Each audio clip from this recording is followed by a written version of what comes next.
കോട്ടമ്പലം ദുർഗാ ക്ഷേത്രത്തിൽ ആയില്യപൂജ മഹോത്സവം ഒക്ടോബർ 16 നടക്കും. ക്ഷേത്രം തന്ത്രി നരിക്കാട്ടിരിമന പ്രദീപ് നമ്പൂതിരിയുടെ കാർമ്മികത്വത്തിലാണ് ചടങ്ങുകൾ നടക്കുക.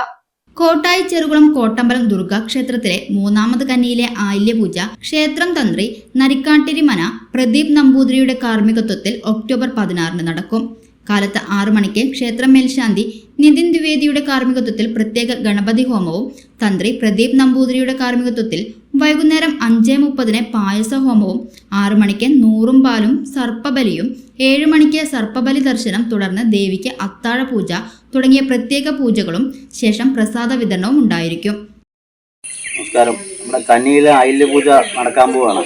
ഈ വരുന്ന ഒക്ടോബർ 16 കന്നി 30 പൂജ നടക്കുന്നത്. ബ്രഹ്മശ്രീ പ്രദീപ് നമ്പൂതിരിപ്പാട് നമ്മുടെ ക്ഷേത്രം തന്ത്രി ആണ് പ്രധാനമായിട്ടും ഇതിൽ മുഖ്യ കാർമ്മികത്വം വഹിക്കുന്നത്. വർഷത്തിലൊരിക്കൽ മാത്രമാണ് ഇവിടെ സർപ്പബലി നടക്കുന്നത്. അത് തന്ത്രിയുടെ നേതൃത്വത്തിലാണ്. നവരാത്രി കഴിഞ്ഞതിൻ്റെ അലങ്കാരങ്ങളാണ് ഇവിടെ കണ്ടുകൊണ്ടിരിക്കുന്നത്. സർപ്പബലി, പായസഹോമം, നൂറും പാലും തുടങ്ങിയ പ്രധാന പൂജകളാണ് ഇവിടെ നടക്കുന്നത്.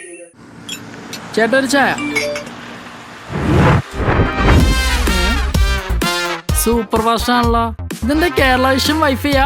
ഫാസ്റ്റ് ഒക്കെ തന്നെ, പക്ഷെ Kerala vision wifi connection free ആണ്. ചായ ഫ്രീ അല്ല, കാശട് Kerala vision free wifi connection. Free ആയി കണക്ട് ആവൂ.